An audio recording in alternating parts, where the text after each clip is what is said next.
हाँ जी बच्चे, हमने ना लास्ट क्लास में पढ़ा था force acting on A current carrying wire, है ना। उसी को कॉन्सेप्ट को हम यूज़ करके अगला टॉपिक आज स्टार्ट कर रहे हैं, that is find force acting between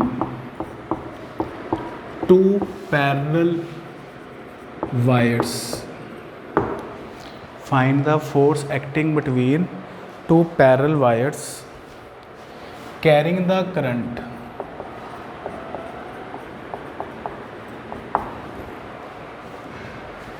in the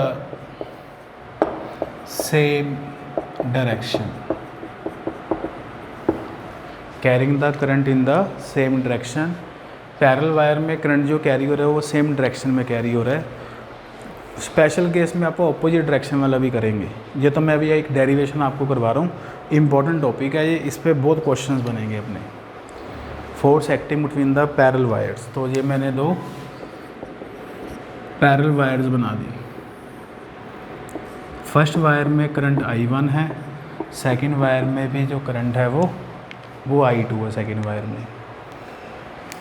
and these two wires, मैं सपोज कर रहा हूँ अभी कि जो इनकी जो लेंथ है ना वेरी वेरी लार्ज है, इन्फिनिटी मैं सपोज कर रहा हूँ। और these wires are separated by distance d।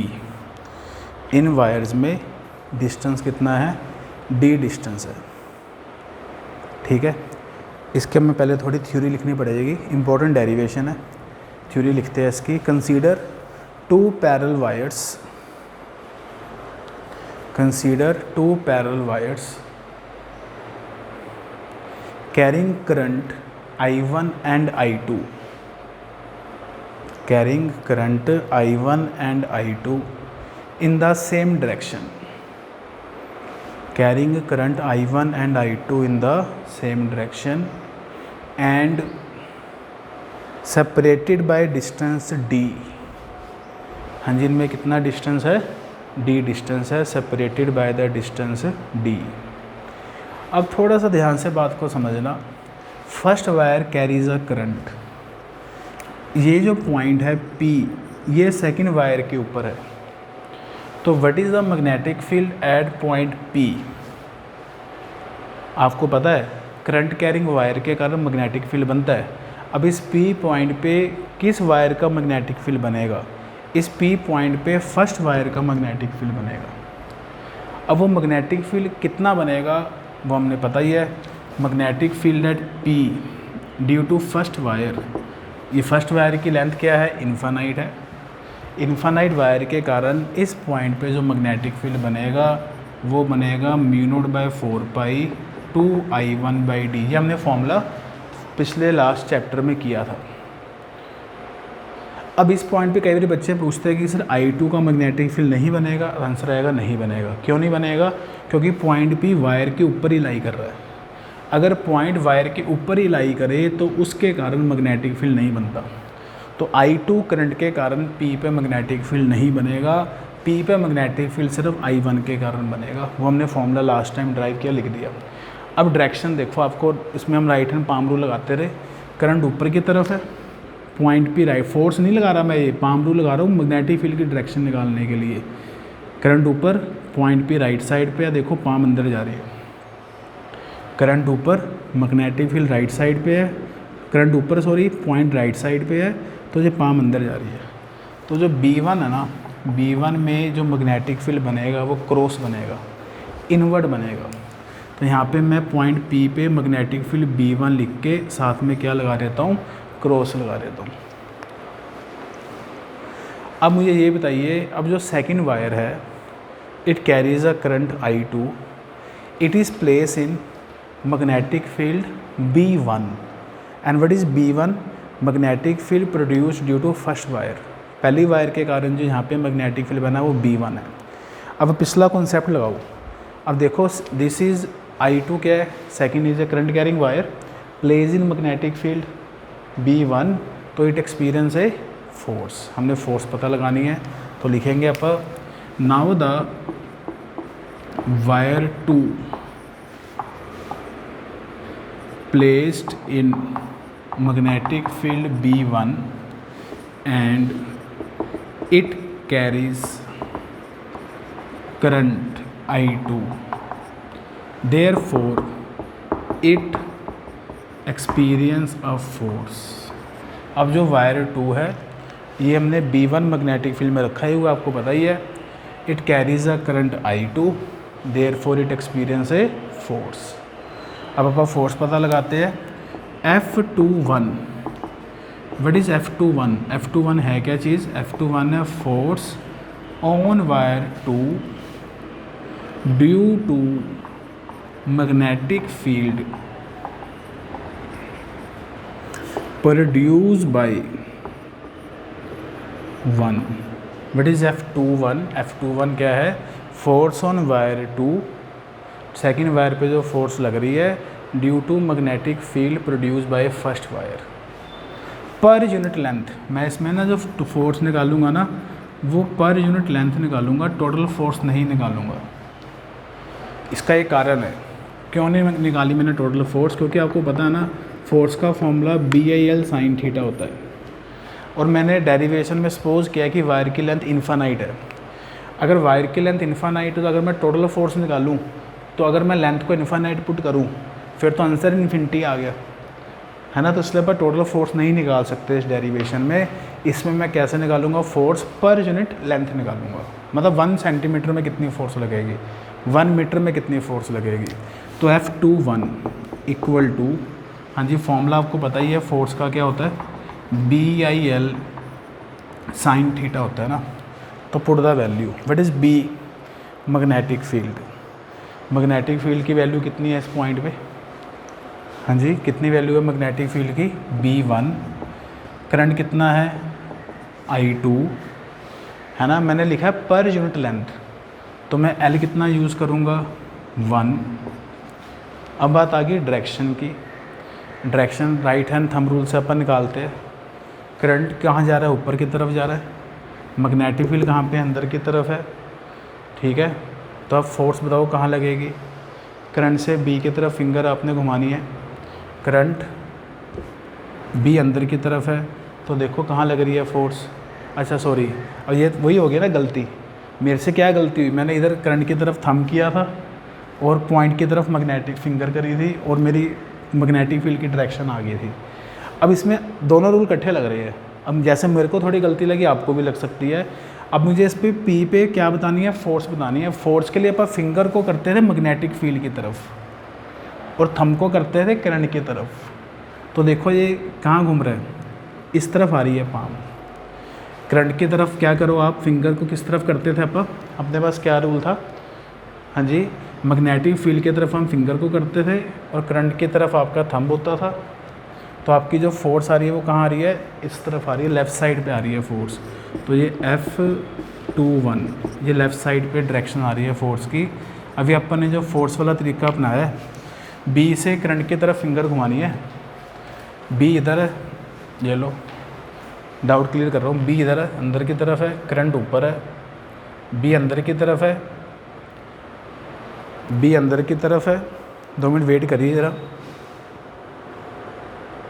ये बच्चे फोर्स की डायरेक्शन देखिए, कई बारी दोनों रूल जब इकट्ठे लग जाते हैं तो इसलिए कई बारी बच्चे गलत लगा देते हैं।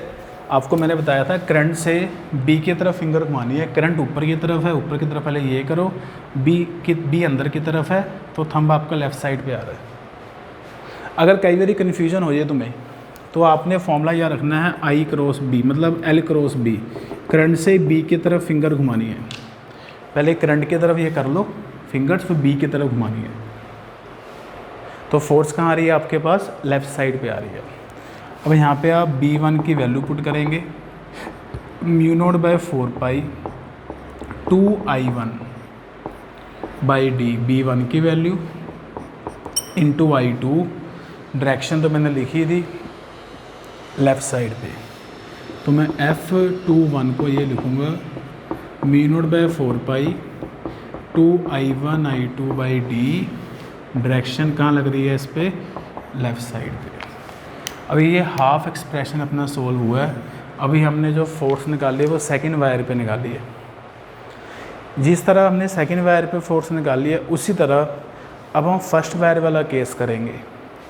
अब बताइए फर्स्ट वायर की लोकेशन पे मेजर अप कर रहा हूँ, फर्स्ट वायर की लोकेशन पे किसका मैग्नेटिक फील्ड बनेगा? फर्स्ट वायर की लोकेशन Q पे कह लो, किसका मैग्नेटिक फील्ड बनेगा? सेकंड वायर का, है ना जी। अब फर्स्ट वायर की लोकेशन पे सेकंड वायर का जो मैग्नेटिक फील्ड बनेगा B2, उसकी वैल्यू μ0/4π 2I2/d ही बनेगी। μ0/4π 2I2/d ही बनेगी। डायरेक्शन देखो, करंट कहाँ पे है? ऊपर की तरफ। ये थोड़ा रूल दोनों याद रखने हैं। करंट ऊपर की तरफ है, पॉइंट Q इधर है, तो पॉइंट Q की तरफ आप पाम खोलते हैं, फिंगर ओपन करते हैं, तो जो पाम है वो बार की तरफ आ रही है। जब अपन ने 3rd A में चैप्टर में किया था, करंट ऊपर, पाम Q की तरफ फिंगर्स ओपन कर दी तो पाम बार की तरफ आ रही है। तो जो डायरेक्शन बनेगी मैग्नेटिक फील्ड की B2 वो डॉट बनेगी। अब जो फर्स्ट वायर है, it carries a current I1 and places in magnetic field B2, therefore it experience a force, है ना जी। लिखेंगे now first wire carries current I1 and placed in magnetic field B2, therefore it experience a force। तो F12, what is F12? F12 है force on wire 1 due to magnetic field of 2 पर unit length. इसमें भी अपन जो force निकालेंगे ना, वो per unit length ही पता लगाएंगे। देखो मैं कितनी बनेगी F12। फोर्स का फॉर्मूला आपको पता ही है, BIL sin थीटा होता है। तो फर्स्ट वायर पे जो मैग्नेटिक फील्ड है वो कितना है? B2 है। फर्स्ट वायर में करंट कितना जा रहा है? I1 जा रहा है। पर यूनिट लेंथ का मतलब आपने लेंथ कितनी यूज़ करनी है? 1। थीटा कितना है? 90 डिग्री है। डायरेक्शन देखे, करंट से B की तरफ फिंगर घुमानी होती है। करंट ऊपर है, B बार की तरफ है, तो थंब इधर जा रहा है। करंट ऊपर, B बार की तरफ, तो थंब इधर जा रहा है। चेक कर सकते हो, तुम खुद बना के देखोगे तब पता चलेगा। करंट ऊपर की तरफ करके फिंगर्स, जहाँ पे मैग्नेटिक फील्ड है वहाँ फिंगर घुमा देनी है, तो थंब इधर जा रहा है। तो ये डायरेक्शन जो बनेगी, ये आपके पास राइट साइड पे डायरेक्शन बनेगी। तो F12 equal to B2I1 sin 90 होता है 1। डायरेक्शन क्या बनी आपके पास? राइट साइड पे बनी। B2 की वैल्यू पुट करो, μ0/4π 2I2/d, फिर साथ में हमने I1 लगा दिया। डायरेक्शन क्या बनी? राइट साइड पे बनी। तो उसको अगर आप सिंपलीफाई करते हैं, थोड़ा प्रॉपर तरीके से लिखते हैं, तो F12 की वैल्यू μ0/4π 2I1I2/d ही आ गई है। जो वैल्यू F21 की आ रही थी ना, वही वैल्यू F12 की आ गई है। तो दोनों फोर्सेस का मैग्नीट्यूड सेम है, दोनों फोर्सेस की डायरेक्शन क्या है? ऑपोजिट है। तो हम ये कह सकते हैं कि F12 vector equal to -F21। Vector form में लिखेंगे तो माइनस लगा दूंगा। अब एक चीज़ समरी है इसकी समरी ये है, अगर दो वायर्स में करंट की डायरेक्शन सेम हो तो wires will attract each other. अगर कई बार पेपर में डायरेक्शन ना बने ना, तो आप दोनों वायर की जो फोर्स है वो ट्रैक्शन वाली बनानी है, एक दूसरे की तरफ आएगी। ठीक है ना। तो लिख लेते हैं एक line, when the direction of current is same, when the direction of the current is same wires attract each other. अगर करंट की डायरेक्शन सेम है तो वायर ने एक दूसरे को क्या करना है? अट्रैक्ट करना है। ठीक है जी। मैं आपको इसका एक स्पेशल केस करवाता हूँ। इसमें मैंने करंट की डायरेक्शन सेम बनाई है। अब मैं अगर करंट की डायरेक्शन ऑपोजिट बनाऊँ तब क्या होगा हम चेक करते हैं। वो डेरिवेशन ही है, वो स्पेशल केस ही है इसका। तो ऊपर हेडिंग बना लो आप, when the direction of the current is opposite. हाँ जी, when the direction of the current is opposite. I1 I2 distance D है। सबसे पहले तो ये बताओ कि पॉइंट P पे due to first wire magnetic field की डायरेक्शन बताओ क्या बनेगी।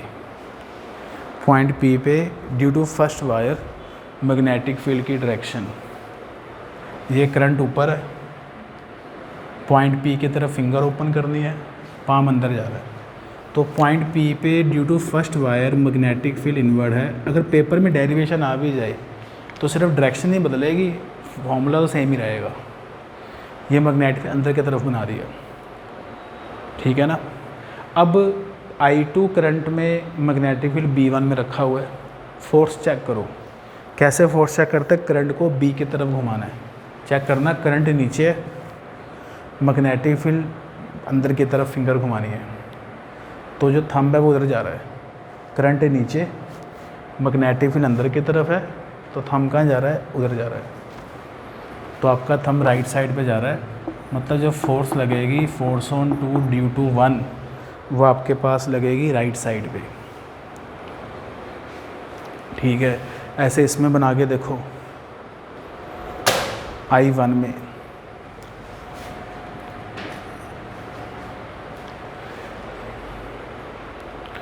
हाँ जी, I1 में बताइए पहले मैग्नेटिक फील्ड कहाँ बनेगा, सेकंड वायर के कारण। सेकंड वायर में करंट है नीचे और अपने पास पॉइंट कहाँ पे है, इधर है। करंट नीचे की तरफ करके थंब, और पॉइंट जो Q है वो उस तरफ है, तो उस तरफ फिंगर ओपन कर देनी है, तो जो पाम है वो अंदर ही जा रही है। तो पॉइंट Q पे जो मैग्नेटिक फील्ड बनेगा ना B2 due to second wire, वो अंदर की तरफ ही बनेगा। चेक कर लो करंट कहाँ पे है, हाँ जी सेकंड वायर का मैग्नेटिक फील्ड निकाल रहे हैं ना, तो सेकंड वायर में करंट नीचे है, पॉइंट Q उस तरफ है, तो आपकी जो पाम है वो अंदर की तरफ जा रही है, तो डायरेक्शन बन गई अंदर की तरफ।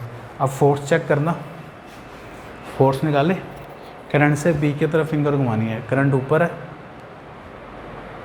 B अंदर की तरफ है, थंब कहाँ जा रहा है, लेफ़्ट साइड पे।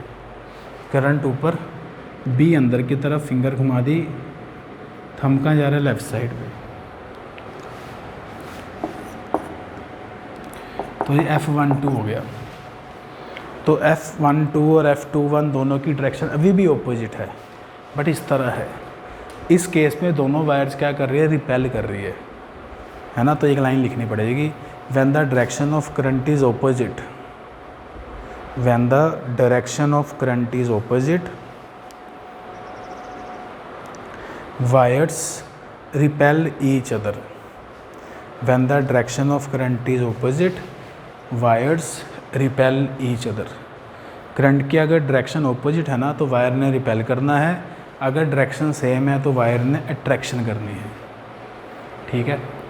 चलिए, इसका और स्पेशल केस की अभी ज़रूरत नहीं है, अभी मैं आपको एक डेफिनेशन लिखवा रहा हूँ।